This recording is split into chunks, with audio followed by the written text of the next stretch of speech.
This hour of the Costa Report is brought to you by Dole Food Company, the world's leading producer and distributor of fresh fruits and vegetables.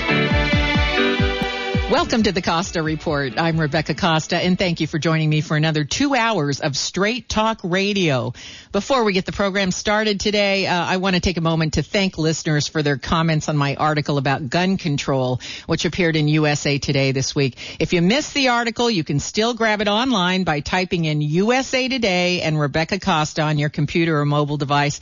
I hope you'll take a moment to read it, because it just might change the way you see the current debate on gun control.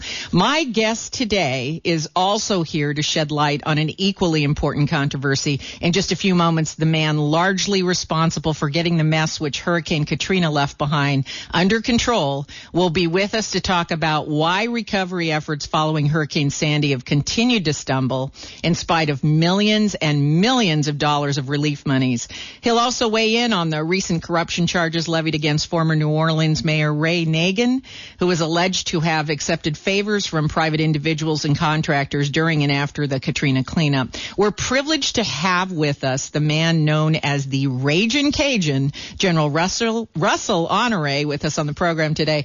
Before the General joins us, let me just add that Honoré is a native of Lakeland, Louisiana. He received his undergraduate degree from Southern University and A&M College and his master's in human resources from Troy State University. He also holds multiple PhDs from Troy State University, Southern University and A&M, and Stillman College. Honoré joined the Army in the 70s, and since that time, he has served our nation for almost 4 decades in a number of command positions in Korea, Germany, and throughout the United States. He was the commanding general of the 2nd Infantry Division in South Korea, vice director for Operations J3, the Joint Staff in Washington, D.C., deputy commanding general of the 1st Cavalry Division in Fort Hood, Texas. And, well, you know, I could go on and on, but we'd run out of time to find out what the general has on his mind these days about the direction our country is moving in. The truth is, most of us remember the general for his no-nonsense John Wayne-style leadership after he was designated commander of the Joint Task Force for Katrina, where he was responsible for coordinating military relief efforts across the hard-hit Gulf areas. FEMA, along with all other relief and law enforcement agencies, had failed across the board when Honoré stepped in, and what he accomplished in short order was nothing short than a case study in leadership under fire. It's my pleasure to welcome to the program an American patriot and hero, General Russel Honoré. Welcome to the program, General. Well, good afternoon, and good afternoon to all your listeners around the country. It's great to be here with you. Thank you so much for taking time to be with us. So let's jump right into the lessons we should, and I say should, have learned from Katrina. Why do we seem to be stumbling when it comes to this recovery effort from Hurricane Sandy? We still have folks without power who can't move back into their homes. We still have debris in the roads. What is going on? Well, it's a typical case of politicians overpromising and under-delivering. Recovery from a disaster is a hard, almost impossible mission for people who are living on fixed income and poor people. And people fail to understand that. They go in, they make these promises, money is coming. But you must understand, unless you've gone through one of these disasters and gone through a recovery, everything you get from your insurance company, grants you might get from the government, all of that come in a contested way. You have to prove and double prove everything. That's what makes the rebuilding so hard for people. The other thing is, in this case, FEMA changed the standard on the rebuild line at what level buildings have to be rebuilt at if they're going to get FEMA assistance. So, and they did it probably for the right reason. So recovery is hard. It's made difficult because insurance companies don't want to pay what they don't have to pay, and the government don't want to give you what you can't prove. Now, isn't this a case, General, where it just gets so complicated that the average person on the street can't find their way to get the assistance? That is a big problem. That is a big problem. Again, people with means have a way to work through this. They have lawyers, they have consultants, but the people that suffer the most are middle class and working people, and of course the poor people who were living in public housing. They are the last to get any assistance because they are the least served and have access to government services. And so the more complicated, I mean, we can say that we make these services available to people. We can say, look, they could do this, they could do this, they could do this. And we make a long laundry list of all the services that are available to somebody. But if we make it complicated enough, the average person who needs that help can't ever get access to it. That is correct. And there's always a gap between what your insurance company will give you, what FEMA might give you as a grant. And, to get money from FEMA as an individual in your home, if you make over a certain amount of money, you're not going to get anything. And it doesn't matter what you lost. That's right. You have to show a dire need for this to get back in your home. So there's always a gap between those numbers. And that is what caused so much frustration on so many people's part. On the other hand, the municipalities, they will do well. FEMA, along with the rest of the federal government, they'll go in there and they'll rebuild all the public housing. They will replace sewer lines. They'll replace fire stations, rebuild schools. That public works is a beautiful thing. If you're watching television and you're looking at the Super Bowl, you look at New Orleans. Look, New Orleans, central business district, look brand new to a state that has been rebuilt by the federal government. But when you go out into the neighborhoods down in the 9th Ward, you will still see blight. You'll see homes that haven't been rebuilt because individuals dealing with the government have a hard time getting what they need to move back into their homes. So where has leadership failed these people? Well, we were at one point, 10 days after Sandy, and the mayor of New York wanted to have a marathon? Mm-hmm. Duh. Think about it. Yeah, what kind of message did that send? Yeah, that city was ready to move on. They wanted to be known as the financial capital of the world. They were still having conventions, yet FEMA workers were driving 3 hours to get to New York to take care of people because there were no hotel rooms available. Mm-hmm. So that is the dilemma we run in, is that the affected areas suffer. The areas that's not affected, the more affluent areas, they want to move on and continue to do business like nothing happened. We've got a dilemma in America because the people who are most affected by these storms are what I call the people who live on Railroad Street. The politicians described the world in the last elections, President Obama's first election, him and Mr. McCain used to talk about Wall Street and Main Street. Yeah. Go with Wall Street. Main Street, I have a little different definition. I say Main Street people are people with jobs and people who can get jobs. But, Rebecca, there's another street out there. It is called Railroad Street, and a third of America lives there. The people that died in New Orleans came off of Railroad Street. Who are they? The elderly, the disabled, and the poor, a third of America. That's right. And after a disaster, we have to understand that it's easy to point fingers and say, well, gee, they should have stocked up on water. They should have bought batteries and flashlights. These people are living paycheck to paycheck. They don't have the means or the money to be proactive and to prepare. If they did, I'm sure they would prepare. But, I hear a lot of people get very judgmental and say, well, we warned them. They should have gone out and bought a week's worth of food. They should have stocked up on batteries. They don't have the money to do that. And I don't know why people cannot understand that those folks who you describe that live on Railroad Street even have trouble preparing for a disaster. And I know that that's something we're going to talk about in this next segment because you have committed yourself to a culture of preparedness. But I want to talk about how these people on Railroad Street, how do they prepare? Because if they're the ones that are most victimized by these disasters, then they're where our attention should go. We have to take a short commercial break. When we come back, we're going to find out about the most important lessons in leadership. Stay tuned. You're listening to the Costa Report.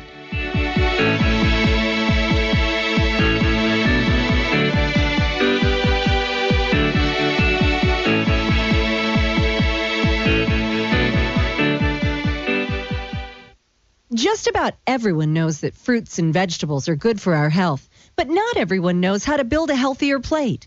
Hi, I'm Amy Tobin, a cookbook author and culinary expert. For each meal, nutrition experts recommend filling half of your plate with fruits and veggies. Whether it's fresh berries with your breakfast cereal, a wrap filled with your favorite roasted vegetables for lunch, or a medley of crunchy veggies for a pre-dinner nibble, Dole provides the freshest and highest quality produce available. When you load up on all the nutritional good stuff, you give your meal an instant boost of color, flavor, and texture, plus vitamins and minerals and fiber. Everything your body needs to succeed. For nutritional inspiration and to learn more about Dole's fresh, whole, and cut vegetables and a full line of berries, visit Dole.com. With Dole as your partner in health, the possibilities are endless. Visit Dole.com. Now, here's something to think about. If we're having the same problems in the United States that every other country is struggling with, then are these problems really domestic issues? At what point do we wake up and say, hey, if it's happening to everyone, it means it's happening to our species?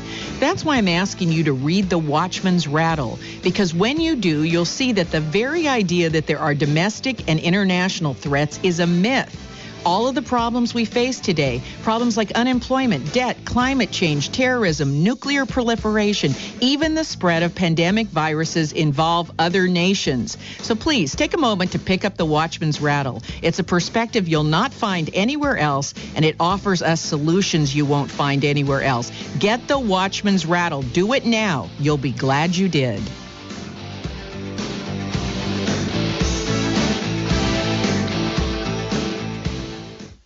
Severino's Bar and Grill in Aptos has a new menu for the new year with fresh salads, tasty appetizers, and affordable entrees. If you've enjoyed Severino's Bar and Grill before, it's time to come back for the new tastes. If you haven't been by before, come on in. What's stopping you? Severino's is a great place to meet with family or friends. Call 688-8987 or online at seacliffinn.com. Try some fantastic new dishes at Severino's Bar and Grill inside the Seacliff Inn off Highway 1 in Aptos. That's the sound of you and your family being radiated with potentially harmful radiation by your PG&E smart meter. Now there is a solution. Smart Meter Guard. Let's slide a smart meter guard over your smart meter and listen again. Nothing. Smart Meter Guard blocks over 98% of the radiation being emitted from your smart meter. Live radiation-free at your home or office with Smart Meter Guard. For more information, visit our website at smartmeterguard.com. That's smartmeterguard.com. Ranger Station, Ranger speaking. Hi, I'd like to report a bear sighting, as in Smokey Bear. Continue. I was burning yard waste. He told me to remember that if it's too hot to touch, it's too hot to leave. You know, 9 out of 10 wildfires are caused by humans. That means 9 out of 10 wildfires can be prevented. I know that now. As usual, the talking bear gets all the credit. Always burn responsibly and contact your local fire department for open burning regulations. Brought to you by the U.S. Forest Service, your state forester, and the Ad Council. Learn more at smokeybear.com. Only you can prevent wildfires.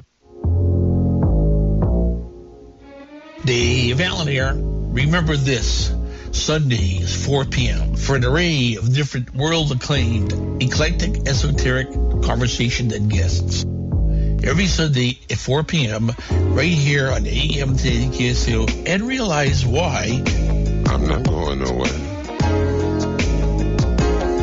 I've got staying power.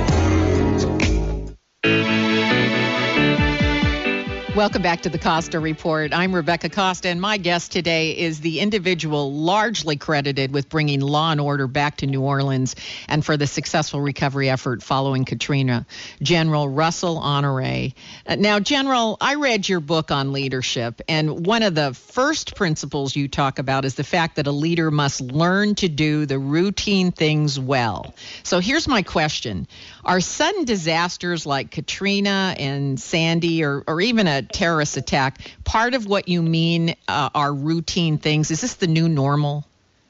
I think a better answer to that would be the point two, which is don't be afraid to take on the impossible.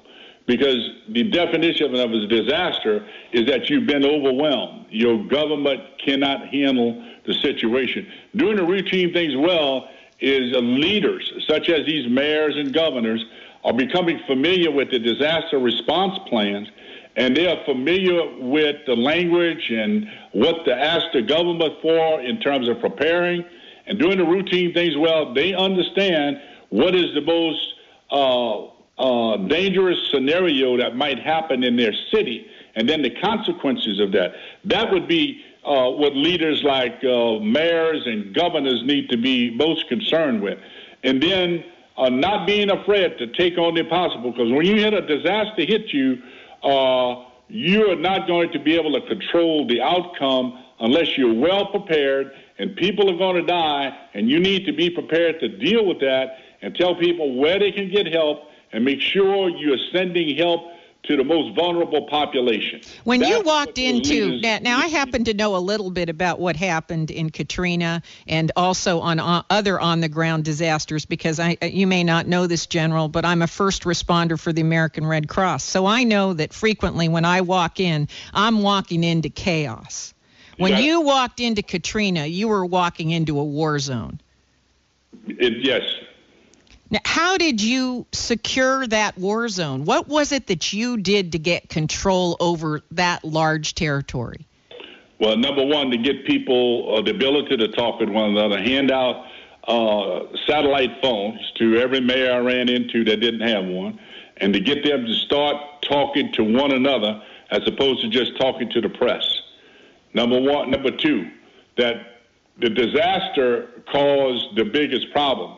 It's not the governor, it's not the president of the United States that caused this storm. That was caused by act of nature. Now let's start working as a team. Politicians are too quick to pass the blame as opposed to saying, hey, let us work through this, let us focus on our people. They want to say, well, the federal government is not doing enough. Well, you know what? If the roads were open, the federal government would be there. If the airports were open, they would be there. The definition of a disaster is that you've been overwhelmed by your ability to deal with and take care of the people. Too much happened in Katrina, where initially people were blaming the federal government for not being there quick enough, when in essence the infrastructure broke with about 60,000 people in the city that didn't evacuate. Right, but it's the local infrastructure broke down. It wasn't the federal infrastructure. That is correct. The levees broke. The roads got overmatched, but some stupid things happened before that, Rebecca, I got to tell you. The mayor of New Orleans, who's now coming under indictment, to his credit, on Friday before the storm, he was trying to evacuate the city, and the school board, which don't work for the mayor, which happens in a lot of cities, these independent elected officials, decided to keep school open in New Orleans on Friday. So he's trying to evacuate the city. Voluntary evacuation, school stays open.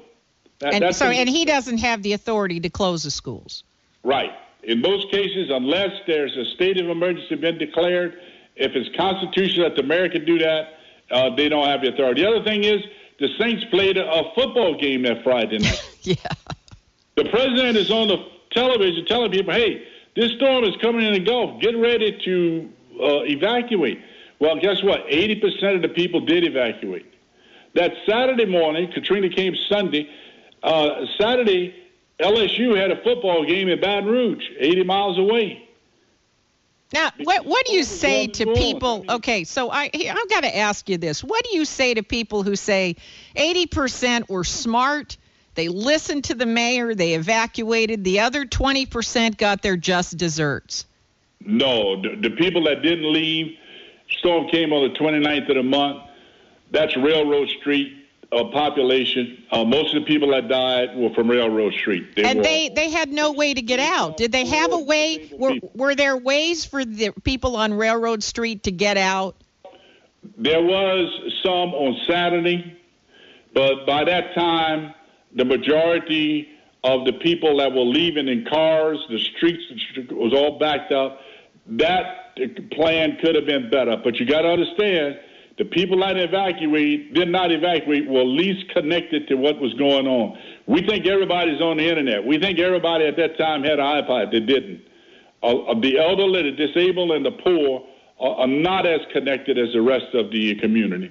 Those that were informed, people that were working class people, most of them, their cars didn't work. Those on fixed income, they didn't have any money. The checks don't come until the first of the month. Those were the dilemmas we had, and why that other 20% did not evacuate. You know, we're always really quick to come in on the back end after the disaster, but we don't seem to have any apparatus to help Railroad Street get money, get access to resources to get out and to preempt them getting trapped. Why don't we have any kind of assistance program on the front end as part of your culture of preparedness? Well, you know, that brings up the bigger issue, Rebecca, is how we deal with the vulnerable population, the elderly and the disabled. About 15% of our population have some disability. I can tell you those people that were left in the Rockaways there in New York that were eventually evacuated last minute and after the storm hit, they were in public housing. Mm-hmm. They don't have cars. They're on fixed income. Many of them have in-home health care. The others live in nursing homes. That is the dilemma we have. And to get on the front end of it, as you say, it requires local teams that can come together and evacuate them before the storm arrives. Just this year, we had a Hurricane Isaac came to Louisiana, Category 1. And wouldn't you know, after the storm hit, we had the great Louisiana National Guard going in to have to evacuate nursing homes that were flooded by Category 1, that were outside the levee system. Why weren't those people evacuated before the storm? I don't know. But it comes back to public policy on these type of events, that the nursing home be evacuated when we know that there's a threat coming. You know, I'm an evolutionary biologist, General, and I will tell you that what has caused human beings to be at the top of the food chain above all other living organisms on the earth is our ability to look ahead and see the consequences that are coming, and then to fashion an action in the present to avoid a negative outcome. We are master preemptors, but it feels to me we have squandered this capability. I think you're right. And, you know, when the people in New York looked down on what was happening in New Orleans, they said, well, you know, our leadership's better, our police department's better, et cetera. That was kind of the tone coming out of New York after Katrina. And then we saw Isaac come last year, and we saw Sandy come this year. And you come to find out, one of the things that happened during Katrina was the New Orleans Police Department evidence room was flooded because it was in the basement of the courthouse. Yes. Well, I'm sorry to interrupt you, General. We just have to take another break, and we're going to try to get back to the principles of leadership when we come back. You're listening to the Costa Report.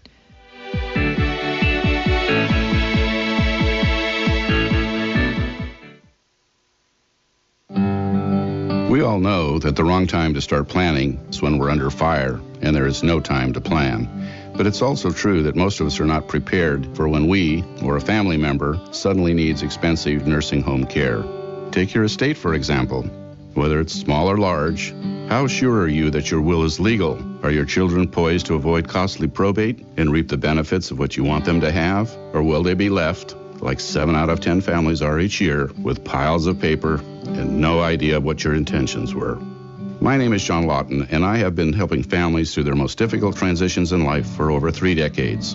Beginning in January, I'll be answering your questions about estate planning and elder care in a new segment on the Costa Report called Family Matters. We'll talk about everything from your care, your children, your pets, and your peace of mind. So join me every Friday, starting in January, right here on your favorite weekly news program, The Costa Report. Ben Lomond Market. Low price, great savings, quality, and service that doesn't always cost you more. Hello, KSCO customers. This is Adam at the Ben Lomond Market in the Meat Department, telling you about our one-day-only Meat Bonanza sale, Friday, February 1st. We're offering a variety of items, such as baby back ribs, boneless, skinless chicken, New York steaks, shrimp meat, ribeyes, and much, much more. It's a perfect way to stock up the freezer at a drastically low price. And since the sale is Friday before the Super Bowl, why don't you invite some friends over for the San Francisco 49ers Super Bowl? Buy in bulk and get great savings. And remember, this is a one-day sale only, Friday, February 1st, at the Ben Lomond Market in the Meat Department. Thank you. Ben Lomond Market. Compare and save. You don't always have to pay more for better service and quality. a proud member of Think Local First, Santa Cruz County. If you're the type of person who likes to volunteer and help others, this should interest you. What better way to help people than to help them overcome their health challenges? Youngevity has been helping people overcome their health challenges for years. Our approach to health is drastically different than medical doctors who mostly only treat symptoms. As a veterinarian, Dr. Joel Wallach discovered that many common disease states are actually preventable and reversible. Our mission at Youngevity is to educate Americans about their own health. If you like helping people, join us in our fight to save America. While you're helping people prevent and overcome health challenges, you will also be able to build a lucrative home-based business. So what are you waiting for? Come join us and help save America. For more information or to order, call Andy or Phyllis Anderson at 888-245-0300. That's 888-245-0300.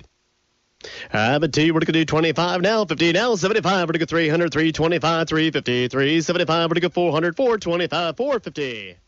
Imagine finding an old painting or chair or fishing lure while rummaging through the attic. Is it junk or is it hidden treasure?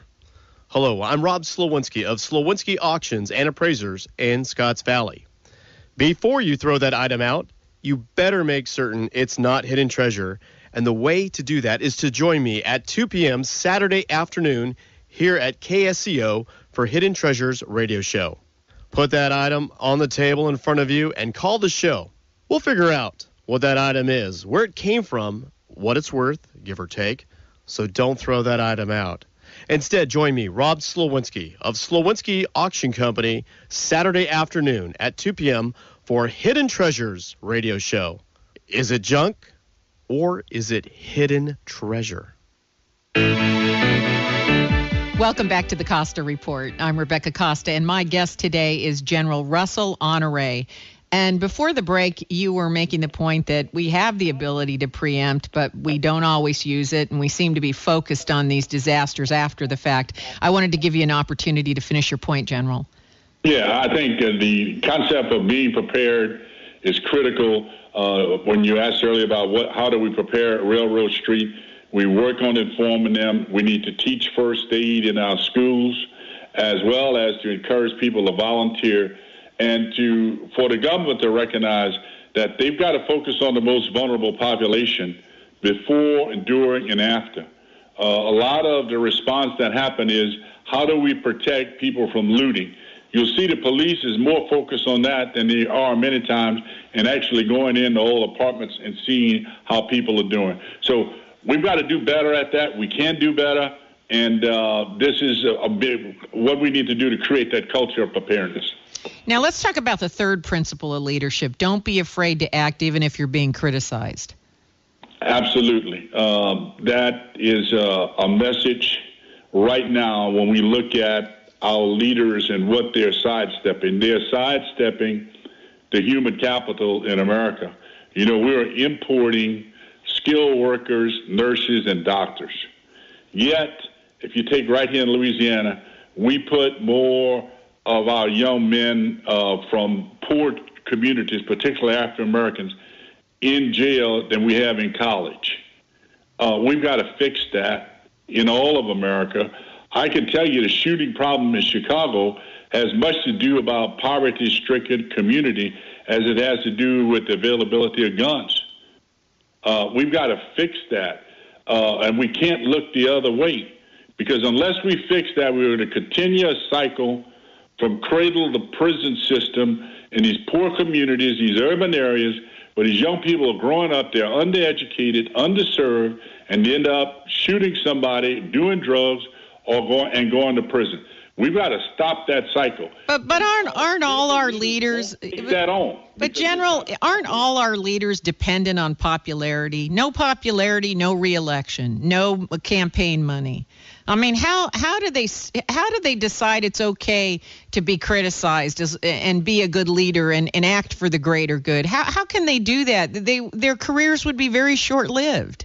Well, I think, when General Washington won our freedom, he was focused on one thing: freedom, and of our people. The people that fought for them with him, our ancestors. They didn't fight for pay, they fought for freedom.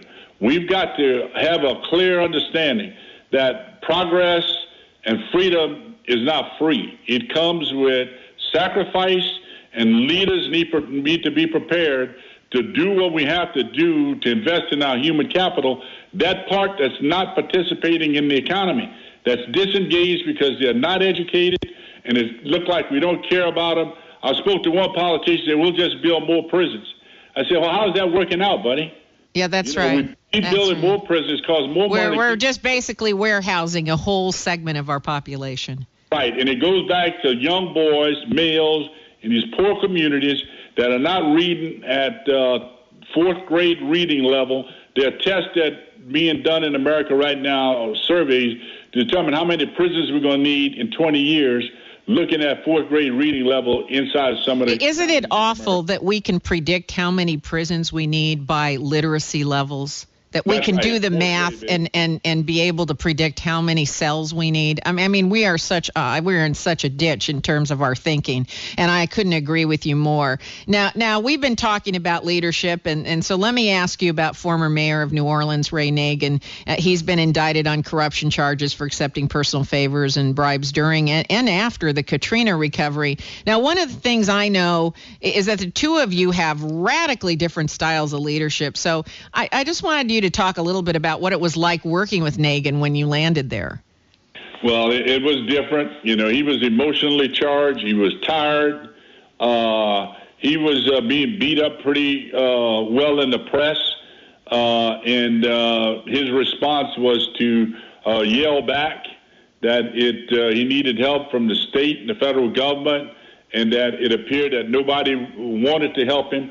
Where he lost sight of is when the airport's closed, the roads are closed, it's going to take a couple of days to get the logistics in there. Politicians forget responding to a disaster is not about getting on television and promising the world. It's about something called logistics, Rebecca. That's right. Getting food and water. Forget the press. You got to open up roads. If you don't open up roads, nothing can get in and nothing can get out. Right. So you're going to take you some time to get to everybody. So what many of them don't understand, as opposed to blaming the government for not being there, use that time to get people prepared, communicate with them, and make sure that they are prepared as they can before the disaster comes, then communicate to the people on where they go to get help. That is the biggest thing politicians need to do. And in this case, Ray spent a lot of time sometimes with not a well-articulated message, but an emotionally charged message that sometimes people didn't take him with the respect they should have, because he was shooting off started the blame game early, as opposed to saying this is the help we need and we're going to take care of our people. And he didn't seem to inspire confidence of his people. And as you point out, part of leadership is to get people to do the right thing. And this is the key word you use, willingly. Absolutely. And to do that, you have to have a team. Rebecca, look, there was a decisive relationship between the mayor and the governor. The press made a big deal out. I saw them work as close as they could during the disaster, but the press kept talking about, well, you know, Reagan didn't support the governor when she ran for governor. Well, I didn't see that as a friction point, but it speaks to another point. The press will come in quick and heavy, and they start reporting. And that mayor and that governor never caught up with what the press was putting out in terms of being able to respond to it. They were dealing with logistics issue, and the press really did not serve them well. And looking in hindsight, many people I talked to in the press, that they did some hasty reporting, which did not inspire confidence of the rest of the country as to what was happening in the city. That's right. However, he is a very big fan of yours. I mean, he credits you with bringing New Orleans back. I can tell you that he wasn't hard to work with from my relationship with him. No, he was very grateful to have you show up and take charge. His heart was in the right place. He was overwhelmed. You know, 80% of his city was underwater. About half of his police department were isolated, either couldn't talk to them, they didn't know where their families were. And, sometimes we make rules that are just turn out to be stupid. They passed a law in the city of New Orleans a few years before Katrina that if you worked for the city, you had to live in the city. Well, guess what happened, Rebecca? The storm come, all the city workers live in the city. They all left. Right. Or they have to leave. And they were all evacuated or forced to evacuate or had to take their families out. So that's a systematic problem. Absolutely. I couldn't agree with you more. Now, I wanted to move on to foreign policy because you spent quite a bit of time in South Korea, and now we've got this nuclear threat rearing its ugly head. As a former commander charged with that security in South Korea, what steps do you want to see our leadership start taking? Well, to be bold. As long as we walk around South Korea, we need a little Reaganism here. Hey, look, we're not scared of you. We're going to communicate. We're going to look at you in the eye. We continue to straight around North Korea like we're scared of them. Nobody wants to see a war. But as long as they can push South Korea around, and at the end of the day, what we do with North Korea, the South Korean people have to be prepared to cash that check. Because if we push too hard and North Korea starts sending artillery shells, they're going to land in South Korea. And they can put thousands of them down in the first day. Absolutely. So we have a balancing act there to make sure that the people in South Korea have the will to stand up to the North. Now, General, we have to take our last break here, but when we come back, I'd like to continue this because I think that you have a lot to say about our security risks overseas. You're listening to the Costa Report.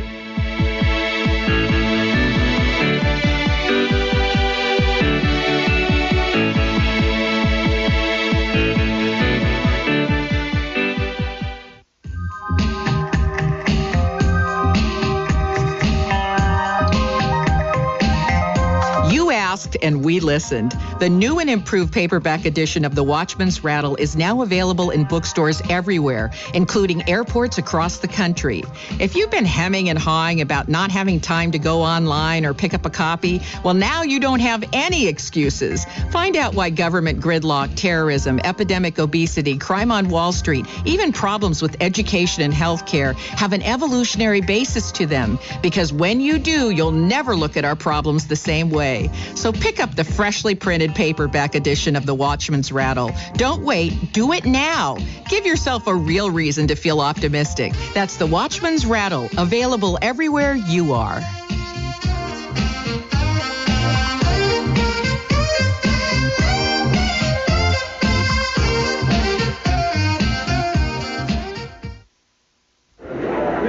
Hi, I'm here today with Scott Caraccioli, owner of Caraccioli Cellars. I have to say that every time that I've been by, it has been packed with people. It's more of a social environment. Yeah, it's really kind of a meeting place as well. In Carmel, a lot of people come and taste a flight of wines before they go to dinner. We have a big screen TV in there. We feed all the games that are local and important, and it definitely becomes a meeting place for people. So you must get a lot of first dates there, maybe? You know, we get a lot of first dates, second dates. A lot of times it's couples that do come in, and we see them again after the first time. I can imagine, and I would suggest that if anyone's thinking about a first date, that might be a really nice place to kick it off. One more time now, where is the tasting room located and what are your hours? We're located right in the heart of Carmel by the Sea, right on Dolores between Ocean and 7th. We're open daily from 2 p.m. to 8 p.m. And on Fridays and Saturdays, we actually open up at 11 and stay open till 10 p.m. Radio is the best media in the world because you can be productive, you can learn, and be creative. Now there's a way to make it 10 times better. This is Bob from C. Crane, and if you have a high-speed internet connection and a CC Wi-Fi internet radio, then your reception problems are over. The CC Wi-Fi uses your internet connection to give you crystal clear reception. It has a dial and a speaker, so it offers the convenience of a regular radio. You can most likely listen to your favorite radio program and stations from back home, even if home is in a different state or country, with absolute clarity. The variety of stations available is incredible. It's a remarkable radio experience. To order a CC Wi-Fi, give us a call at 800-522-8863. That's 800-522-8863. Or visit us online at ccradio.com. C. Crane, the High Performance Radio and Light Company. The original Stagnaro family has been in business since 1879. The Stagnaro name stands for quality, quantity, and great service. The family's Gilda's restaurant on the Santa Cruz Municipal Wharf is still the fishing headquarters of the Santa Cruz area. It's where fishermen gather each morning for coffee and breakfast before heading out on the bay. Stop by Gilda's and say hi. Dino looks forward to meeting you at Gilda's on the center of the Santa Cruz Municipal Wharf. Hello, this is Donald Davidson, the host of the Perspectives radio show on Saturday at 12 noon. We have a variety of programs from constitutional rights and issues to controversial alternative health views. We interview well-known authors from many walks of life, attorneys from many fields, and internationally known health doctors. So, to hear a different perspective, join me, Donald Davidson, special guests, and regular guest hosts every Saturday at 12 noon for the Perspectives radio show, right here on KSCO. Welcome back to the Costa Report. I'm Rebecca Costa, and my guest today is General Russel Honoré. And before the break, we were talking about the precarious position the South Koreans are in, especially with North Korea's ongoing nuclear program. And I believe, General, your position is that we need to come at this problem from a position of strength. So tell us a little bit about what you mean. Yeah, we need to ensure that the South Koreans continue to modernize their army, along with Japan, which is primarily a defense force, because they will be the front lines that will receive North Korean missile if this goes to a shooting war. The other thing we've got in the room is the same problem MacArthur and Truman had on the peninsula. China. Well, now I can't let you get away with that. Explain what you mean. Well, might as well go for it, General. Well, I'm going to go for it. China is a trading partner. They're the number 2 economy in the world. The U.S., Japan, leading the way there. We got China, 1.3 billion people.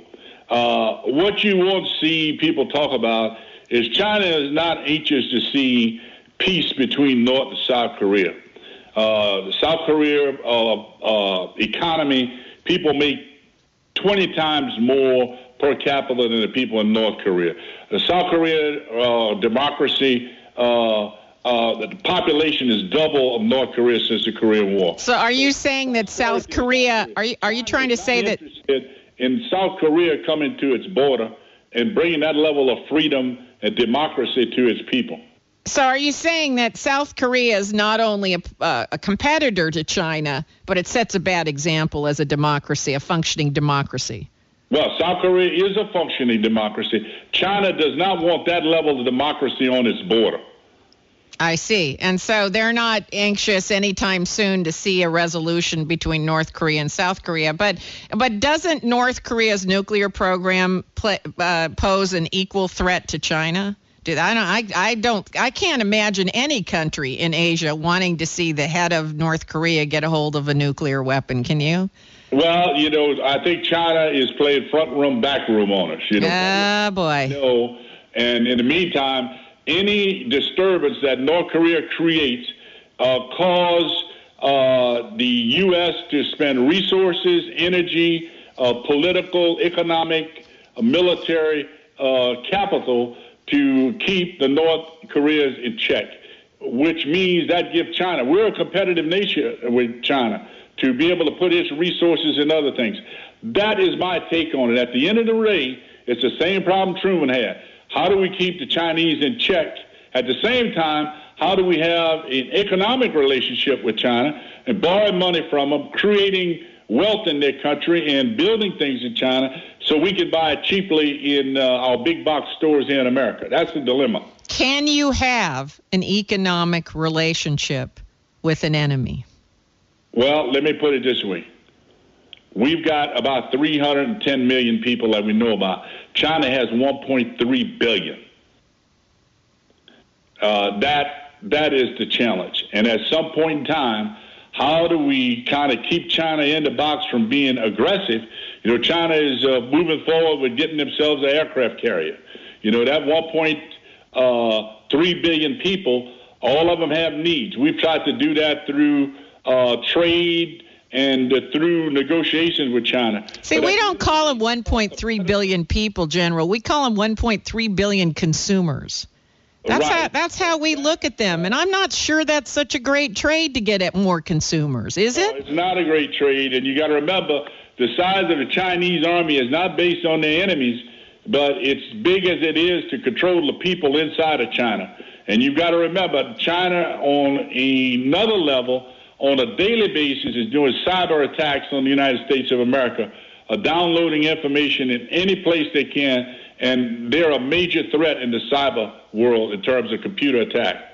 I don't doubt it for one bit. Let me ask you this. Having been a commander overseas and also in this country, do you consider China to be our greatest threat? Do you think the instability now in the Middle East with Egypt blowing up and the fact that this Arab Spring was very, very short-lived, is that our greatest danger? I mean, where do you point to as a former commander for 4 decades, sir? I think our immediate biggest threat is non-state actors. In the events like we saw happen in Algeria, again, a plant being built, in the shadows of that plant is people so poor, a third of them don't have electricity, 50% of them don't have running water in their house, and the terrorists come along and said, hey, let's go attack these Americans. These Westerners are over here building. So you feel that these predators, these terrorists are really predators, and they look for grossly impoverished areas where there's no hope of transition. Just like the drug lords in South Los Angeles or in the boroughs of New York and in New Orleans. They go where poverty is and run their drugs. The same thing is happening overseas where terrorists are prolific in places where there's high poverty and low education level. Look at Afghanistan. Look now in Syria. I mean, that is the problem. Now, Doug Saunders wrote a book called Rival Cities, where he was talking about these hubs of poverty that tend to build up on the outside of metropolitan areas. And he says that if the government doesn't build some pathway for assimilation for those that are poor and desperate, what eventually happens is that these areas of poverty, these railroad streets, as you call them, they turn into nests for violence and upheaval. But when you do build a transition, when you do build some kind of a form of assimilation, what happens is that those impoverished folks, they send their kids to college, and they eventually become the new middle class. That is correct. And a country can grow out of that. The problem in Egypt, they overeducated a bunch of people and underdelivered on jobs. I was in Egypt several times. I had a driver. He had a master's degree in English. He would drive me for a month. He made more money in that 1 month than he did teaching school for the rest of the year. Mm-hmm. That is their problem. They have no economy. So you've got to build an economy when you educate the people so they can take care of their families and buy food and have shelter. When that don't happen, you leave room for terrorism to rule. Yeah, absolutely. I couldn't agree with you more. When the Arab Spring happened, I said, well, unless they're going to create some jobs, right, and build an economy, it doesn't matter what form of government you have, does it? You got it. It's come down to the economy and where people can take care of themselves. When you got that many young men not working, no place to work, that is going to be a friction. It's a problem in Egypt. It's a problem in Pakistan. It's going to be a problem in India one of these days, where you have this expanding population, an expanding middle class, and it's going to happen in China, where people can't take care of their families. You know, at one time, the have-nots didn't know how bad they had it, but with the invention of the internet and television, they're seeing how the rest of the world living, and they're saying to themselves, why not us? And you know who's at the end of the internet? It's the Americans. They see us as the poster of the Western world. That's right. Well, before we run out of time today, General, where can listeners go to get more information about being prepared for disasters? And do you have a website where they can go to find out about your book on leadership? Yes, they can go to www.generalhonoré.com. and they will find a lead there into Acadian Press or Amazon where they can order the book. And on preparedness, I'm a volunteer with the Red Cross. I wrote a book on survival. That book is available on Amazon. You can find it there. But I tell people, go to the Red Cross in www.redcross.org and do the three things.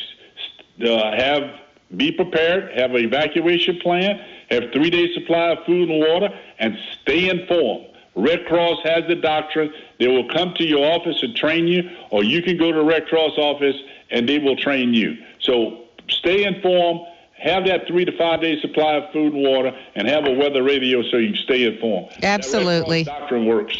Well said, General. I'm afraid that's our program for today, but before we let you go, please let me thank you for your service to the American people. Thank you, General. It was an honor to serve the greatest nation in the world. God bless America. If your station is leaving us after the first hour, my guest next week was the Director of Policy Planning in the State Department in the Bush administration and Middle East Coordinator under President Clinton. American diplomat Dennis Ross will be here with us to talk about the growing instability in Egypt and other Arab Spring countries and the future of Israeli-Palestinian negotiations. Don't miss Dennis Ross next week, right here, same place, same time, on your favorite weekly news program, the last bastion of partisan-free programming. Now stay tuned for the second hour of the Costa Report when we take your calls.